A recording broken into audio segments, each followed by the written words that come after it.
channel doing live also. Yes po, ganun talaga. Tapos balik ulit Amerika until processing yung mga papers.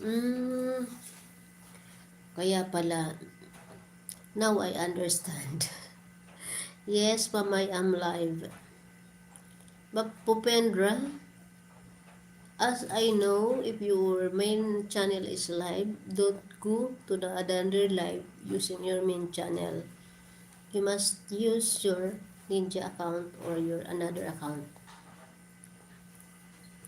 Born ako sa Pinas po, host.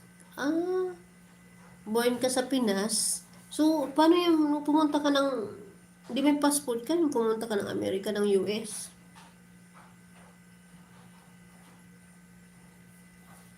Okay, ma'am.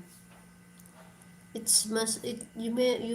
must be restricted by YT if you do that. Use another account to go to another channel if you